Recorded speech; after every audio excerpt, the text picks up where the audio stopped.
Aga maaaring i-cite in contempt o parusahan ng Senate Impeachment Court ang sino mang dumadalo dito sa paglilitis kapag sila ay lumabag o hindi sumunod dun sa mga ipinatutupad na patakaran ng korte. Kaya nagpaalala si Attorney Reggie Tonggol na siyang tagapagsalita ng Senate Impeachment Court para nga rito sa nagpapatuloy na paglilitis kay Vice President Sara Duterte.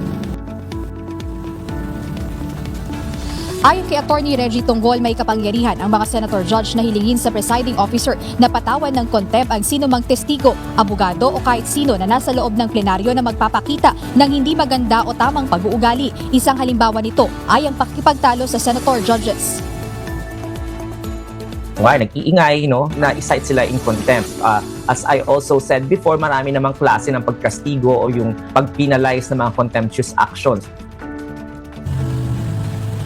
Gayunpaman, nilinaw ng impeachment court spokesperson na hindi otomatiko ang pagpapataw ng parusa sa mga ito. Kailangan aniya muna itong formal na hilingin ng isang panig o ng isang senator judge dahil passive o hindi basta-basta kumikilos ang hukuman ng walang mosyon. Inisa-isa rin ni Attorney Tonggol ang iba't ibang antas ng parusa na katulad ng ipinatutupad ng Senado sa mga karaniwang pagdinig nito. Sa dyan is yung i-reprimand sila, a-admonish sila, papaalalahanan sila. Pangalawa, yung papaalisin sila or papabayarin sila ng penalty o kaya naman ipapakulong sila. So yun yung gamot of the power of the court na to penalize any contemptuous act, but it has to be moved by a certain party or a certain senator judge bago mag-acto yung impeachment court as a whole. Kasi nga sabi ko, passive ang korte sa mga ganyang bagay-bagay. Handa at hindi natatakot si National Bureau of Investigation Director Melvin Matibag na dumalo bilang testigo sa impeachment trial ni Vice President Sara Duterte sa darating na Martes, July 21. Ito ay sa kabila ng babala ni Senator Judge Pia Cayetano na posibilidad na makontempt ito dahil sa umunoy intimidation o pananakot at pagtatangkang mabawasan ng ilang senator judges. Matatandaan na naging mainit ang usapin matapos ihayag ng NBI Director na magsasagawa sila ng investigasyon kaugnay sa issue noong 2019 SEA Games, kung saan aabot umano sa 10 billion pesos ng pondo na galing sa budget insertion ng inilaan para sa pagpapatayo ng sports complex sa New Clark City sa Tarlac. Yung sinasabi nating insertion, kung alam po yung gusto nyong balikan, for the budget of 2020 yan. Samantala, dumipensa rin ang NBI chief sa inihayag ni Senator Judge Alan Peter Cayetano patungkol sa proposed NBI Academy sa Clark. So, let me talk of unfairness. Hindi ba unfair? Kung ako, babalik na rin ko, sasabihin ko, inimbestigahan ko na rin kahapon Ang sabi sa akin, mainit ang ulo ni Director Matibag kasi may contractor na daw yung binigay na lupa para sa NBI at gusto niya sarili niyang contractor. So would that be fair to him? No, it would be a marites accusation. Maaaring isapubliko ang tax records ni Vice President Sara Duterte basta't dumaan ito sa tamang proseso at may otorisasyon mula mismo sa Pangulo ng Pilipinas.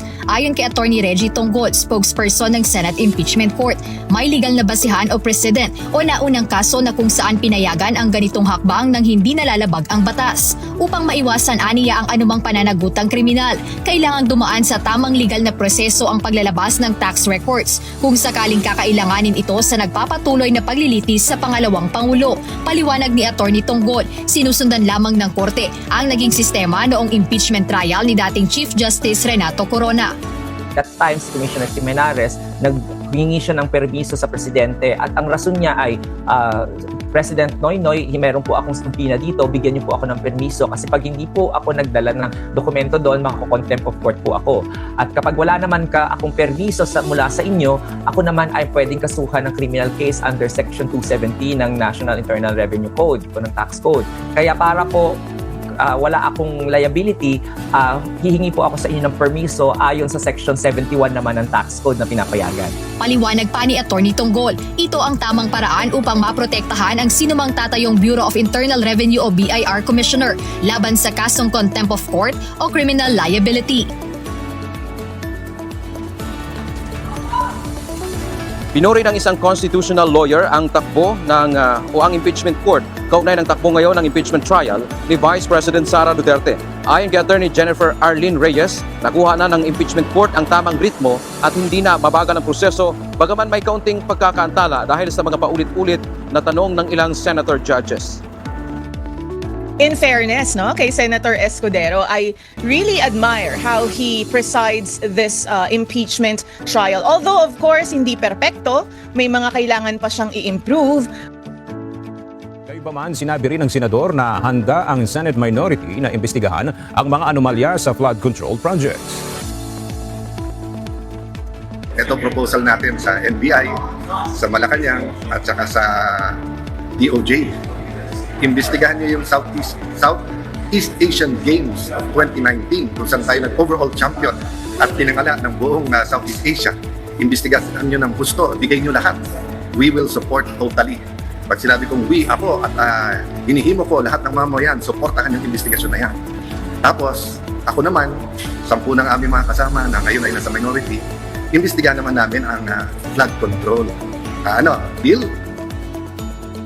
Nakapagsumiti na ng counter affidavit si Senator Alan Peter Cayetano sa Office of the Ombudsman kaugnay ng reklamong obstruction of justice. Ngunit inihintay pa rin ang tugon ni Senator Robin Padilla at dismissed Senate Sergeant-at-Arms retired Major General Mau Aplasca.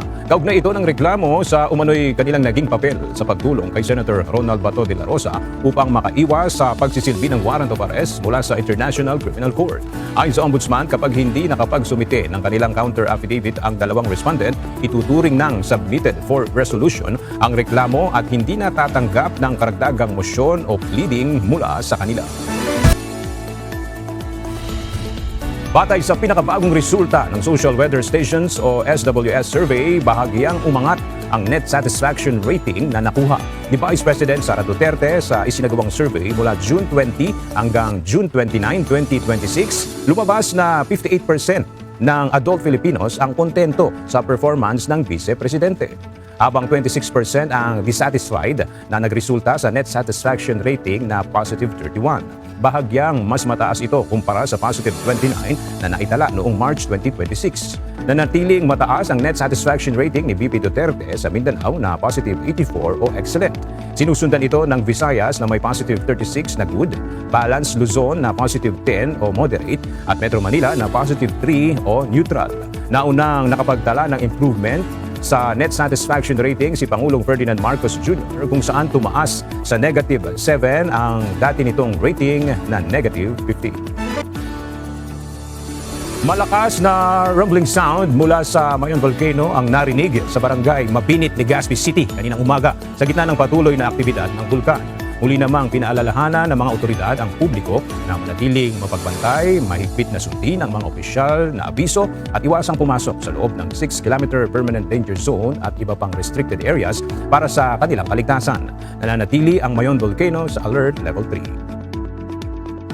29 na bansa kabilang ang China, Kazakhstan, Laos, Pakistan, Russia at Indonesia ang lumagda sa agreement on the establishment of the World Artificial Intelligence Cooperation Organization o WICO sa Shanghai, China. Layunin ng bagong organisasyon na palakasin ang global cooperation sa larangan ng artificial intelligence o AI. Kabilang sa tututukan ng grupo ang research, development at ethical standards para sa mas ligtas at makataong paggamit ng teknolohiya. Magpapatupad ng bagong visa restrictions ang US State Department. Ayon kay US Secretary of State Marco Rubio, layunin nitong ipagbawal ang pagpasok sa Estados Unidos ng mga tinaguriang far-left terrorist at ng mga banyagang individual na nagpopondo, nanghihikayat o tumutulong sa mga nasabing grupo. Sa kanyang pahayag sa social media, binigyang diin ni Secretary Rubio na ang mga dayuhan na may kaugnayan sa far-left terrorist ay itinuturing na enemies of civilization at hindi tinatanggap sa Amerika ang ng terorismo. Isang malaking water main break ang nagdulot ng malawakang pagbaha sa West Hollywood. Agad na rumisponde ang Los Angeles County firefighters upang kontrolin ang sitwasyon at tiyakin ang kaligtasan ng mga residente. Ilang pangunahing kalsada ang pansamantalang isinara kabilang ang bahagi ng Santa Monica Boulevard at Sunset Boulevard. Patuloy na iniimbestigahan ang sanhi ng pagputok ng water main. Inaasahang magsisilbi itong platform ng mga bansa upang magbahagi ng kaalaman, innovation at best practices sa AI habang tinutugunan ang mga hamon gaya ng data privacy, seguridad at employment impact.